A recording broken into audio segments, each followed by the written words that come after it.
Baik, dari ayat ini, di poin keempat, penulis akan memulai ide ke-74-nya dalam mendidik keluarga yang agar menjadi lebih saleh ya, atau lebih baik. Yaitu ide ke-74, mengunjungi keluarga yang miskin. Memperhatikan keadaan mereka dan memberikan santunan kepada mereka. Kunjungan ini menguatkan hubungan, mempererat jalinan, dan melahirkan perasaan saling mencintai di atas dasar iman di antara masyarakat. Menghasilkan pengaruh positif yang besar bagi keluarga. Dengan ini mereka mengetahui nikmat Allah dan selanjutnya mensyukurinya, menerima apa yang Allah bagikan kepada mereka, dan membantu saudara-saudara mereka yang seagama. Dari sini sebelum masuk ke dalil yang diangkat oleh penulis di poin atau di ide 74, kita coba mengorek dulu ya mutiara-mutiara ilmu yang pesan yang ditulis oleh beliau di ide 74 ini. Bagian pertama dikatakan mengunjungi keluarga miskin, memperhatikan keadaan mereka dan memberikan santunan kepada mereka. Bagaimana teman-teman sekalian kita coba melirik orang-orang yang di bawah kita. Dari sisi fisik, dari sisi ekonomi, ya, dari sisi sosial, kita melirik mereka, mengunjungi mereka, ya, masuk dalam kehidupan mereka, memberikan bantuan dan santunan semampu kita. Semua itu teman-teman sekalian dengan tujuan yang sangat jelas, yaitu bagaimana kita menjalankan perintah Allah dan Rasul dulu, karena kita diperintahkan untuk memperhatikan keadaan orang-orang miskin. Kemudian yang kedua baru kita masuk ke poin yang lain, yaitu kita bisa mensyukuri nikmat Allah SWT yang Allah berikan kepada kita. Ternyata ada orang yang di bawah kita, ada orang yang lebih susah gitu ya. Mungkin kalau Anda mau menjalankan teori ini, saya yakin Anda akan sangat bahagia. Ya, sebagaimana dalil yang diangkat oleh penulis ya, sekaligus kita bacakan karena sudah ada korelasi dari apa yang kami sampaikan tadi, yaitu hadits Abu Hurairah radhiyallahu anhu di halaman setelahnya, bahwasanya Rasulullah SAW bersabda, "Unzuru ila man asfala minkum wa la tanzuru ila man huwa fawqakum wa huwa ajdaru alla tazdaru ni'matallahi 'alaikum." Lihatlah kepada orang yang lebih rendah daripada kalian dan jangan melihat orang yang lebih tinggi daripada kalian. Karena hal itu lebih patut bagi kalian agar kalian tidak menganggap remeh nikmat Allah atas kalian. Dan hadis ini diriwayatkan oleh Imam Muslim. Maksudnya, dengan kita datang mengunjungi orang-orang yang tidak mampu, orang-orang yang miskin, ini sangat luar biasa efeknya. Sangat luar biasa efeknya. Di antara efek-efeknya adalah, bisa di sini disebutkan ya, efeknya menguatkan hubungan, mempererat jalinan ya, melahirkan perasaan saling mencintai di atas dasar iman di antara masyarakat. Karena mereka adalah saudara-saudara kita Muslim, maka kita muncul kepedulian kita, ternyata ada orang yang membutuhkan uluran tangan kita. Jadi dengan begini, karena melihat orang yang lebih di bawah kita, maka kita akan melihat juga sisi yang lain, selain menjalin hubungan baik sama mereka yang diperintahkan dalam agama, dan Nabi SAW sudah contohkan, beliau hidup bersama dengan orang-orang miskin, berbaur dengan mereka, mengucapkan salam pada mereka, memenuhi kebutuhan mereka. Bahkan beliau mengatakan, "Innama turzaquna bi fuqara'ikum." Kalian diberikan rezeki justru karena orang-orang miskin kalian. Kita harus menanamkan ini teman-teman sekalian dalam arti kata, kalau kita sedang melihat orang miskin, jangan yang pertama muncul bisikan syaitan dan kita terima itu, yaitu bersu'wan atau bersangka buruk kepada orang-orang miskin tersebut. Ini orang-orang masih kuat tapi malah minta-minta. Ya, tidak tahu diri lah, apalah bahasa-bahasa yang kita lihat, atau kita mencibir, atau kita menganggap remeh, atau apalah menghina, berbagai macam bahasa yang mirip-mirip dengan ini. Teman-teman sekalian, ya ini poin yang sangat penting untuk diperhatikan ya. Jadi kita berbaur dengan mereka justru untuk kita lihat keadaan mereka. Dan justru kita harus melihat dengan pandangan mata agama, kacamata agama, mereka inilah sumber-sumber rezeki kita. Justru kita harus senyum pada saat melihat orang miskin minta bantuan. Ada keluarga yang minta pinjam uang misalnya, atau utang. Itu semua adalah sumber-sumber rezeki kita, penyebab kita rezeki. Seperti kita sedang investasi, tapi investasinya itu ya kepada Allah Subhanahu wa taala, bukan kepada perusahaan yang paling sukses di dunia atau paling besar omsetnya atau paling banyak memberikan persentase keuntungan. Tapi ini kepada Allah Subhanahu wa taala yang Allah kekalkan sifatnya, innallaha yarzuqu may yasha' bighairi hisab. Allah itu kalau sudah berikan balasan tidak ada lagi hitung-hitungannya. Maka kita sedang berniaga dengan Allah Subhanahu wa taala melalui orang-orang miskin tersebut. Senyumlah melihat orang-orang susah itu. Bantulah mereka, tanyakanlah kabar mereka, dengarkanlah keluhan mereka. maka kita juga akan dilihat oleh Allah Subhanahu wa Ta'ala. Sebagaimana Allah berfirman, Allah memerintahkan Nabi SAW mengatakan, irhamu man fil ard, irhamkum man fis sama, kasihanilah dan kasihilah yang ada di bumi, maka yang di langit akan mengasihi kalian.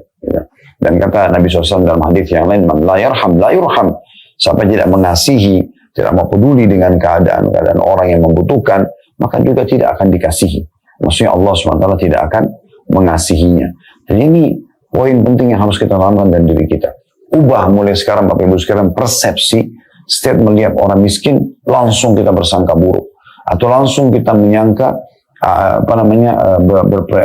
berprediksi bahwasanya, orang ini sebenarnya ya, masih mampu kok. Itu anak pinjaman, itu pura-pura saja kakinya pincang atau yang lainnya. Ini apalagi sekarang di beberapa media sempat diangkat contoh cuplikan orang-orang yang berdusta kalau dia minta-minta. Lalu kemudian kita memukul rata semua orang seperti itu. Ini keliru. Karena tidak semua orang seperti itu. Ya, tidak semua orang seperti itu. Banyak di antara mereka yang justru memang jujur dalam kondisi dan keadaannya. Ya, dan kita bisa lihat dari raut wajah mereka, dari kondisi mereka. Ada orang yang sudah sangat tua, bapak dan ibu masih dagang, masih jualan. Saya pernah menemukan di daerah Condet ada satu ibu, bukan satu ibu ya, beberapa ibu gitu, membawa Bapak Ibu sekalian keranjang sangat besar. Keranjang itu mungkin setengah tubuhnya gitu, ya. Itu digendong di belakang ya punggungnya, dan itu penuh dengan buah-buahan. Buah-buahnya tahu apa? Buah melon, buah semangka, buah-buah yang berat bobotnya gitu ya, dibawa. Saya begitu saya panggil, Bu, Ibu sini. Ibu sudah sangat tua, keriput sekali. Maksudnya, kalau saya lihat umurnya itu tidak akan mungkin kurang dari 60 tahun. Ya. Mungkin bakal lebih dari itu. Saya tanya, Ibu dari mana? Saya dari Bogor, nak, dia bilang gitu. Terus Ibu kesini untuk apa? Saya berjualan, gitu kan. Saya tanya, Ibu beli dari mana buah-buahan ini? Dia beli dari pasar induk, ya. Di dekat di pasar Rebo ya. Dia beli pasar induk, dia datang dari kampungnya pagi-pagi, sebelum subuh, dia naik transportasi umum sampai ke pasar induk, dia belanja, lalu dia masukkan ke keranjang tersebut, lalu kemudian dia jualan keliling. Saya yakin mungkin orang-orang yang masih lebih muda dari beliau mungkin tidak mampu mengangkat keranjang tersebut karena beratnya. Itu pun saya pada saat itu sempat membeli dan menanyakan, ini berapa harganya, ini berapa. Keuntungan yang diambil luar biasa gitu ya. Mungkin cuma 2.000-3.000 rupiah per kilonya atau per packnya dari buah-buah tersebut. Buah-buahnya segar sebenarnya. Orang-orang seperti ini teman-teman sekalian sudah selesai, nggak usah negosiasi lagi masalah harga. Beli semuanya satu keranjang kalau perlu, ya biar dia ringan bebannya. Kemudian kita bisa bagikan juga buah-buahan itu kepada orang lain. Coba teman-teman sekalian tanamkan sifat kedermawanan dalam hati kita, selalu merasa ingin berbagi dengan orang, selalu ingin berbagi dengan orang. Karena surga itu tempatnya orang-orang dermawan, sebagaimana sebagian salaf mengatakan masalah itu. Dan neraka tempatnya orang-orang yang bakhil. Karena kita sudah pernah jelaskan, kedermawanan adalah akhlak yang mulia, sementara ya bakhil atau pelit itu adalah dosa besar. Ya, dosa besar. Dan Nabi SAW membahasakan itu penyakit jiwa bagi orang yang punya sifat pelit, baik mau dirinya atau untuk orang lain gitu kan. Oleh karena itu coba teman-teman sekalian fahami baik-baik, orang-orang miskin itu adalah mereka sebab daripada rezeki kita.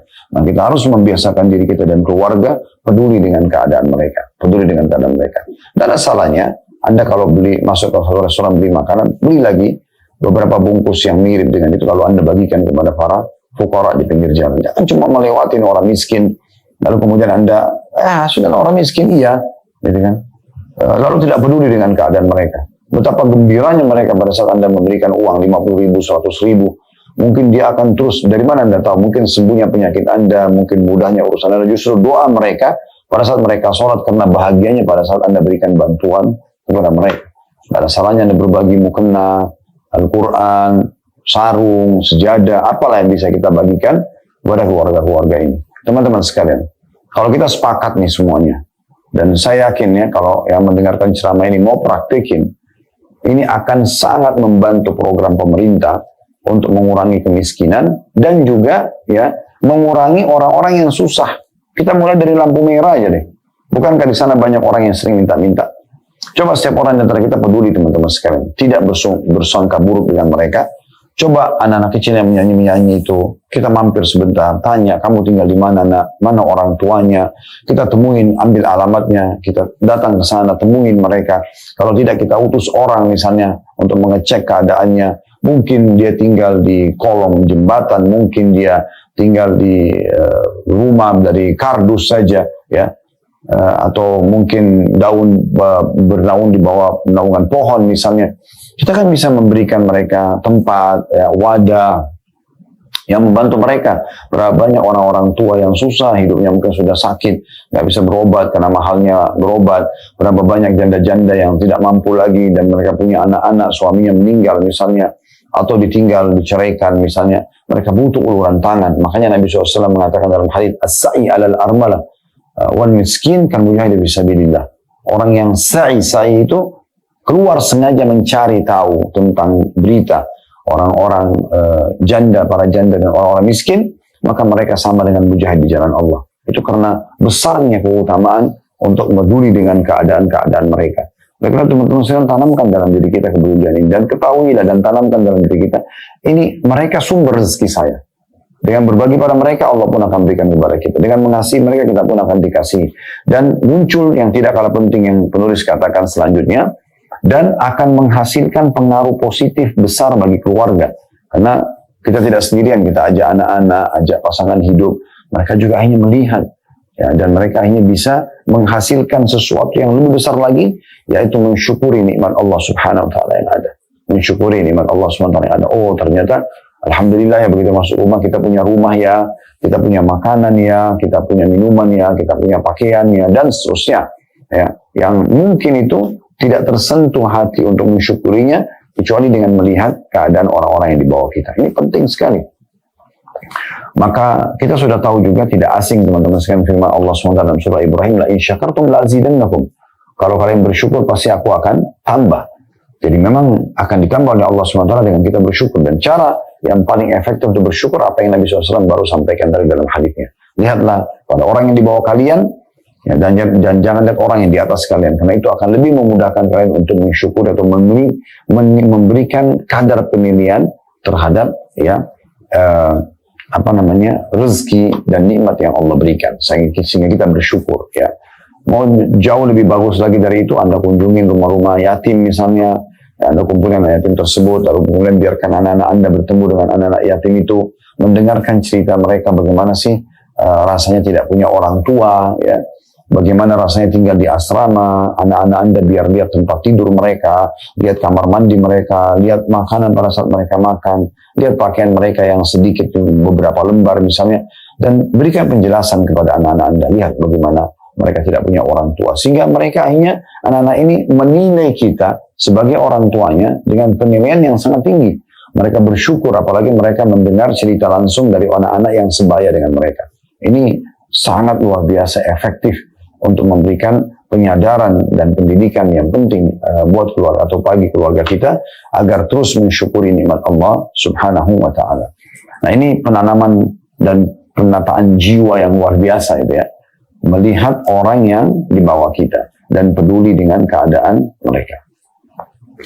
Kita masuk sekarang ide selanjutnya ke 75 dalam penanaman iman, pembenahan diri ya, bagi setiap orang di antara kita dan keluarga tentunya, yaitu mengunjungi orang-orang sakit di rumah sakit. Bila aman dari fitnah, rumah-rumah rehabilitas ya, atau rehabilitasi dan panti-panti jompo, agar keluarga mengetahui karunia Allah atas mereka setelah mereka menyaksikan pemandangan yang menyedihkan dan penderitaan yang terpampang pada wajah orang-orang yang ditimpa musibah. Patut membawa hadiah untuk pasien, khususnya orang-orang yang berada di rumah-rumah rehabilitasi dan panti-panti jompo, karena mereka tinggal di sana dalam waktu yang lama. Yang aku maksud, ya kata penulis di sini, dengan hadiah bukan sekaleng coklat atau sekeranjang bunga, karena manfaatnya tidak besar, akan tetapi maksudku adalah hadiah yang menghidupkan hati dan melapangkan dada seperti buku-buku saku dan buletin-buletin. Nah, ini juga poin kedua yang luar biasa.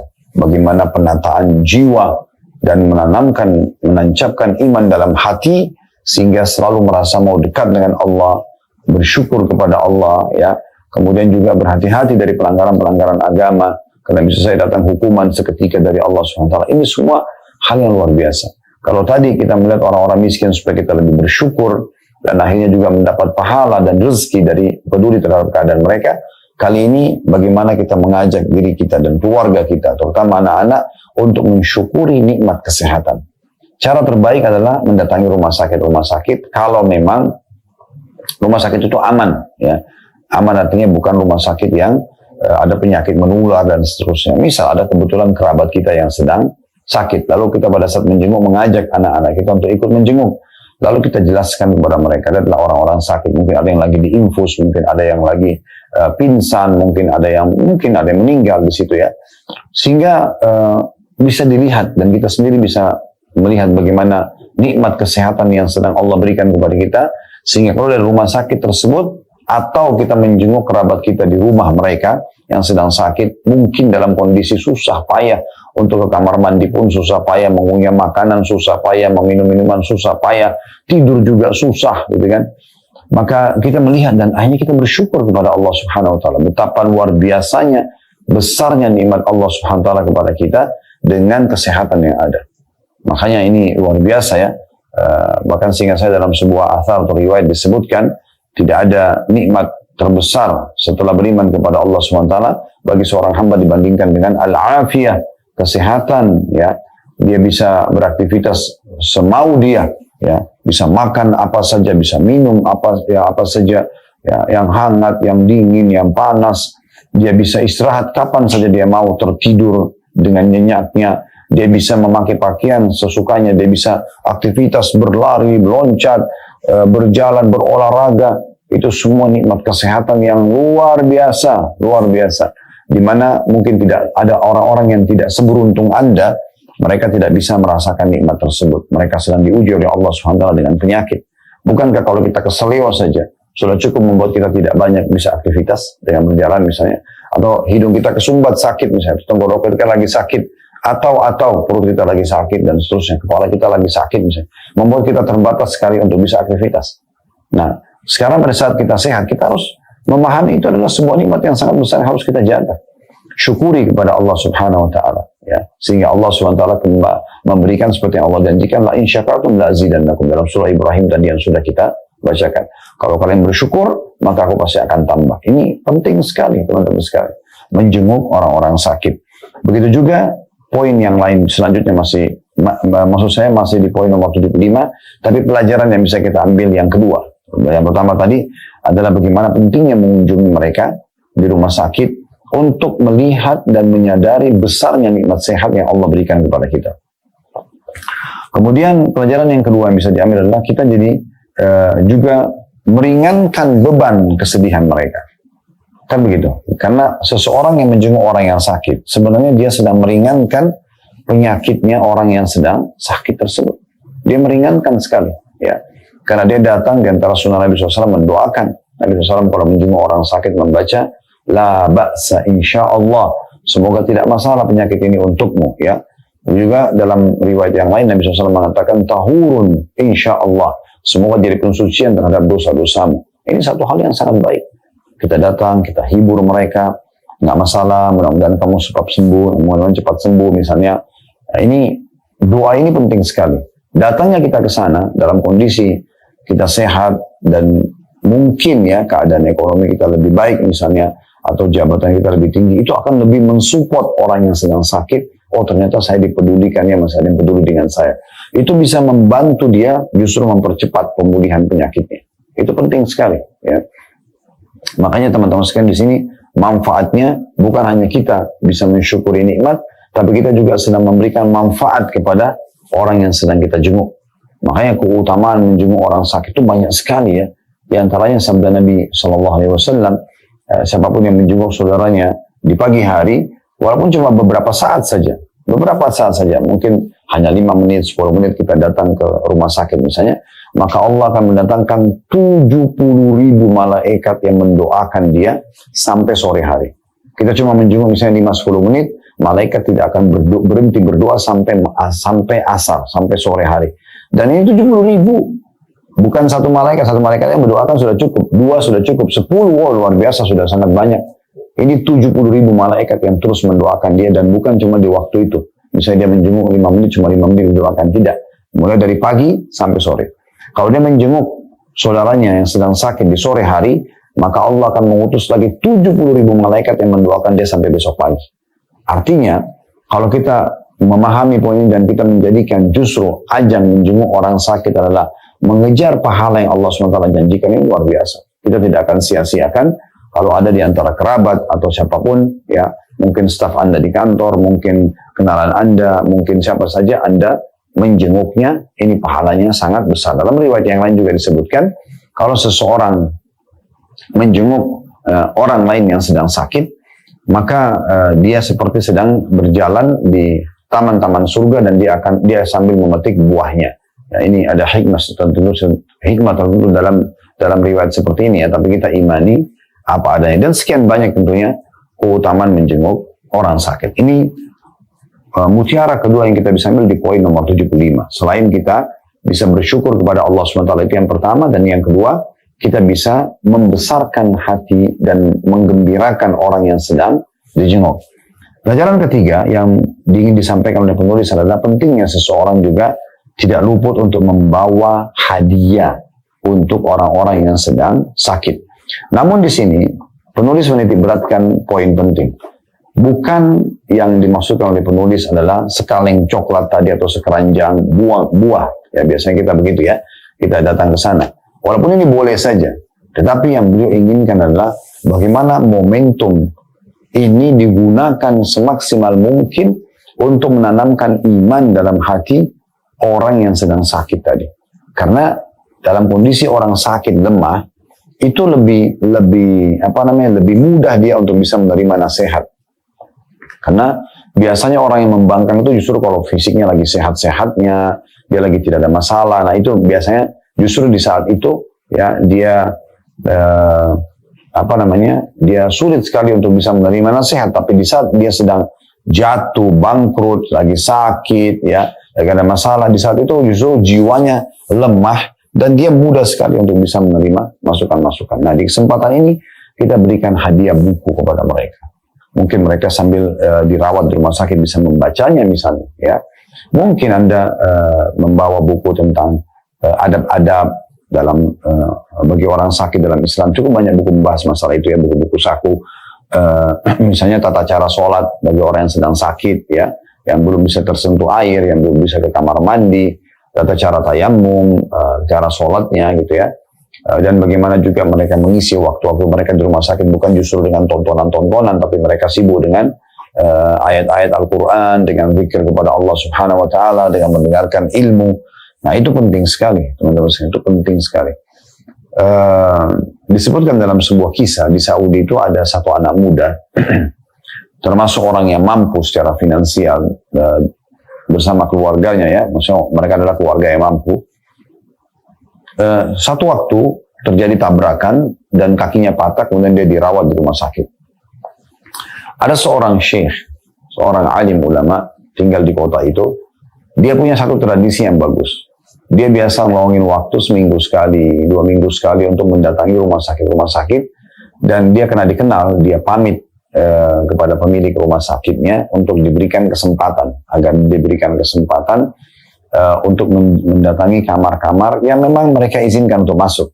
Sambil dia datang mendoakan, menyampaikan beberapa keutamaan sakit, ya, seperti misalnya tidak ada yang menimpa, dalam hadis Nabi SAW, tidak ada yang menimpa seorang muslim dari capek, letih, penyakit, gangguan orang, dan duri menusuk tubuhnya kecuali jadi pembersihan dosa-dosanya. Dan bagaimana penyakit itu betul-betul menggugurkan dosa-dosa sebagaimana dalam hadis disebutkan gugurnya daun-daun kering dari pohon misalnya. Semua itu disebutkan sama dia. Intinya dia dari kamar ke kamar biasanya begitu. Sampai tiba di kamar anak muda tadi yang kebetulan tabrakan dan kakinya patah.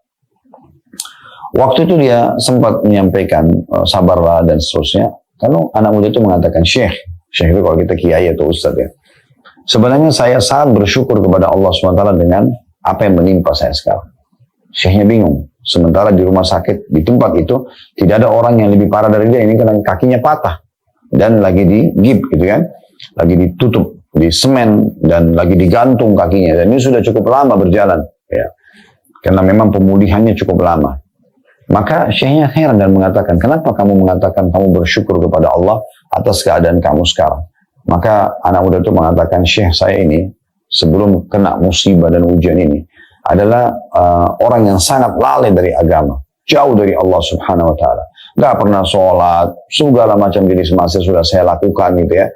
Satu waktu saya jalan dengan mobil saya dan dengan bangganya karena mobil itu mobil baru, Allah berikan ujian ini, saya tabrakan. Awal-awal waktu terjadi saya sangat sulit untuk menerimanya, susah sekali untuk menerimanya karena bagi saya ini ujian yang berat. Saya teriak-teriak, tidak bisa terima, marah-marah, jengkel, tapi tidak ada hasilnya. Karena memang tidak bisa memberikan kepada kesembuhan. Ya, dokter pun hanya bisa melakukan prosesi yang sudah umum, yang pada saat memang saya atau orang yang patah kaki seperti saya gitu. Nah, di saat saya sudah putus asa sekali, saya tidak tahu harus buat apa lagi, saya coba mulai merenung pada saat itu. Apa kira-kira hikmah dari kejadian ini? Ternyata Syekh betul-betul luar biasa. Saya sekarang akhirnya bisa lebih dekatkan diri kepada Allah Subhanahu Wa Taala. Karena banyak waktu lowong saya hanya sholat. Dan perlu Anda tahu, selama saya dirawat di sini, saya sudah mulai menghafal Al-Quran dan saya sudah menyelesaikan 30 juz Al-Quran. Itu luar biasa itu ya. Ya, karena banyak waktu lowong maka dia maksimalkan dalam ibadah. Artinya orang yang sedang sakit teman-teman sekalian itu lebih terbuka hatinya untuk bisa menerima masukan. Makanya ide Syekh ini sangat luar biasa. Bagaimana setiap orang di antara kita betul-betul peduli dengan hadiah yang diberikan. Mungkin orang lain pada saat menjenguk orang yang sama yang sedang sakit yang kita jenguk, membawa coklat, membawa buah-buahan, membawa karangan bunga atau apalah gitu ya. Kalau Anda tidak, Anda bawa buku. Ya. Atau mungkin Anda bawa apalah. Kalau memang Anda punya kelebihan harta, Anda bisa membelikan hard disk, di dalamnya ada ceramah yang dicolokin di TV di kamar rumah sakit dia misalnya, sambil dia menontonnya, misal contoh, atau hal-hal yang serupa lah ya, yang kira-kira bisa memenuhi waktu-waktu dia yang lowong di rumah sakit itu dengan ilmu agama, dengan ibadah kepada Allah SWT, di antaranya zikir, doa, dan seterusnya. Maka ini poin yang sangat penting juga untuk digarisbawahi tentunya. Kita akan tutup teman-teman sekalian dengan ide ke-76. Di antara yang melunakkan hati, mendidik menjadi jiwa yang lebih sempurna, itu adalah ide ke-76, ziarah kubur, terutama bagi kaum laki-laki, mengantarkan jenazah dan mengiringinya hingga dimakamkan. Bila seorang bapak melihat seorang anak, ya, bila sosok bapak ya, atau seorang bapak melihat anak melalaikan salah satu kewajiban agama atau melanggar salah satu larangannya, maka bapak bisa membawa anak tersebut ke kuburan, mengingatkannya kepada akhir hidupnya sesudah dia meninggalkan dunia. Sebuah ziarah yang memberikan dampak besar dan mengandung nasihat yang dalam. Subhanallah, di poin ini teman-teman sekalian, sederhana ya, tetapi mungkin belum banyak terpikir oleh orang tua. Bagaimana dia membawa dirinya dia sendiri, anaknya dan juga pasangan hidupnya, tapi di sini lebih fokus kepada laki-laki sebenarnya ya. Walaupun hukum ziarah kubur bagi perempuan itu masih ada yang membolehkan di kalangan para ulama. Beranjak daripada umumnya hadis Nabi SAW, kuntu nahitukum an ziyaratul kubur fazruha fa inna tudzakirul akhirah. Dulu di Mekah saya pernah larang kalian ziarah kubur karena waktu itu belum ada kuburan kaum muslimin, masih sangat sedikit sekali. Ya. Dan sekarang di Madinah, maka ziarahilah kubur itu karena dia akan mengingatkan kalian tentang akhirat. Dan bagaimana Nabi SAW sering kali menziarahi kubur-kubur gitu kan.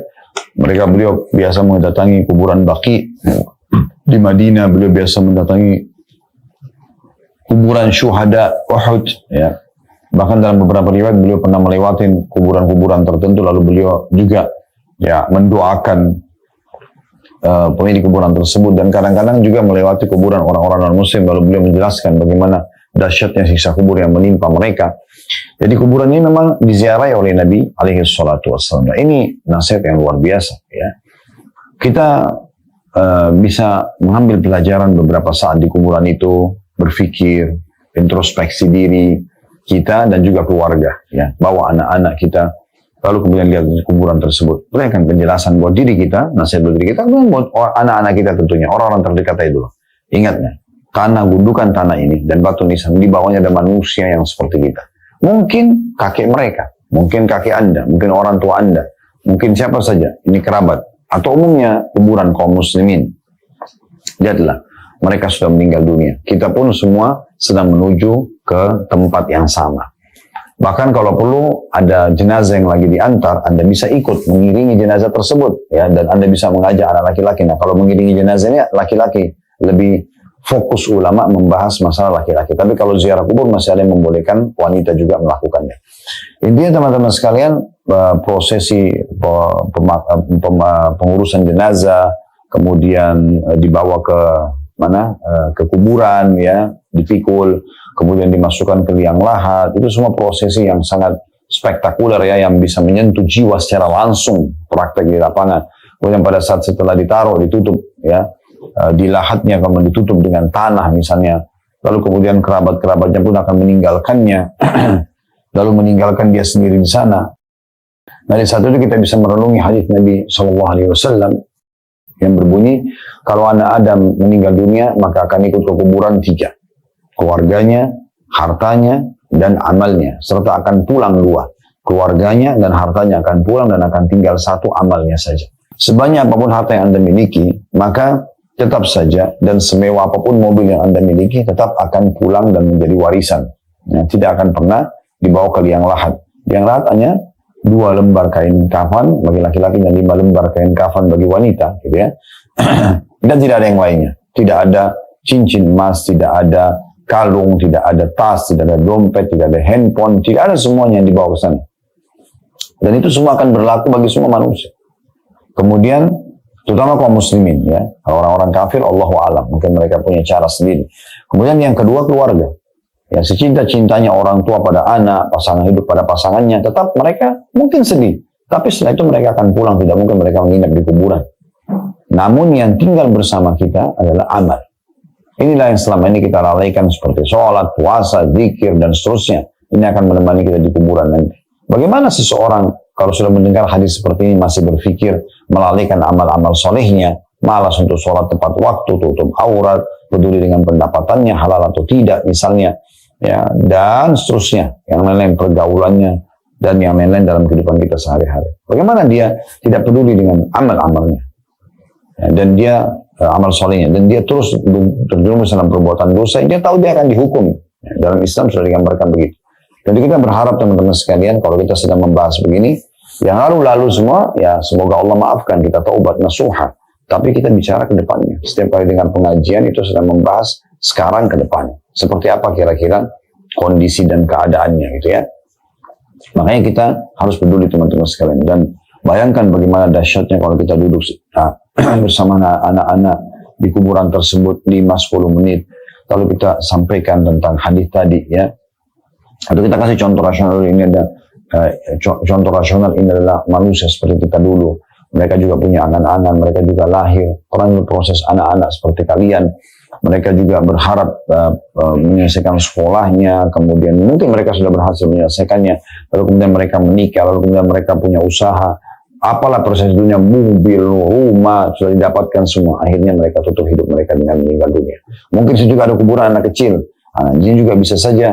Ya, orang meninggal masih kecil, tidak harus dewasa, tidak harus tua. Ya, dan berapa banyak orang yang meninggal justru bukan karena penyakit, tapi ajalnya datang, selesai. Gitu kan? Sudah dia harus meninggal di saat itu, di tempat itu. Ya, semoga Allah memanjangkan umur kita di atas ketaatan kepadanya dan selalu saja kita tersibukkan dengan amal-amal saleh jauh dari maksiat. Allahumma amin. Maka ini poin penting untuk kita tanamkan dalam diri kita dan keluarga teman-teman sekalian. Dan kita bahasakan ke mereka, kita pun akan seperti ini satu waktu. Ya. Menziarahi kubur, sebagaimana penulis katakan di sini adalah sebuah ziarah yang memberi dampak besar dan mengandung nasihat yang sangat mendalam. Nabi SAW sendiri menziarahi kubur, bahkan beliau pernah menziarahi satu kubur, kemudian beliau duduk atau terduduk di atas kedua lutut beliau. Ya, dari berdiri beliau turun dan berdiri atau duduk di atas dua lututnya. Ya, artinya tidak duduk sampai bokongnya ke bawah, lalu kemudian beliau menundukkan kepala sambil meneteskan air mata. Jadi saking banyaknya air mata beliau keluar, sampai membasahi tanah yang ada di depan beliau. Sambil beliau mengatakan, wahai saudara-saudaraku, untuk keadaan seperti inilah kita harus punya persiapan. Artinya menghadapi kematian tersebut. Karena akan diminta pertanggungjawaban oleh Allah Subhanahu wa taala. Nabi SAW bersabda tidak akan beranjak kaki seorang hamba di hari kiamat sampai ditanya 4 perkara. Umurnya di mana dia habiskan, ini masalah waktu. Kemudian juga masa mudanya di mana dia habiskan, ilmunya apakah dia sudah amalkan, dan hartanya dari mana dia dapatkan, kemana dia keluarkan. Ini semua akan ditanyakan dan diminta pertanggungjawaban nanti pada hari kiamat. Maka ini nasihat yang luar biasa dan sangat pantaslah sabda Nabi SAW, kafa lil mauti dzakira. Cukuplah mati itu sebagai pemberi peringatan, atau sebaik-baik pemberi peringatan. Dan juga ziarah kubur sama. Di antara hikmah ziarah kubur adalah melunakkan hati seseorang, menyadarkan dia betapa luar biasa hebatnya manusia mengejar prestasi dunia, dia juga akan masuk ke liang lahat nanti, dan semua hanya akan jadi kenangan. Dan itu cuma hitungan hari ya, seperti pakaian kita, dompet kita, mobil kita, rumah kita, semua hanya, oh ini punyanya dia si fulan, si fulan, si fulan. Berjalan sebulan, 2 bulan, setahun, 2 tahun, habis itu lama-lama dilupakan. Ya, dilupakan. Kita sekarang mungkin sudah tidak pernah tahu lagi apa yang dulu kakek kita wariskan, misalnya. Kita tidak pernah punya gambaran tentang masalah itu, misal. Gitu kan. Oleh karena itu, teman-teman sekalian, kita perlu menyadari yang paling penting adalah amal saleh yang kita tinggalkan. Allahu a'lam. Kedepannya insya Allah kita akan lanjutkan di poin nomor 77 ya. Hal-hal yang bisa menggugah hati seseorang, dan kita tanamkan hal itu dalam hati kita dan juga keturunan kita, sehingga jiwa mereka dipenuhi dan hati mereka dipenuhi dengan iman dan selalu lurus istiqomah di jalan Allah Subhanahu wa ta'ala.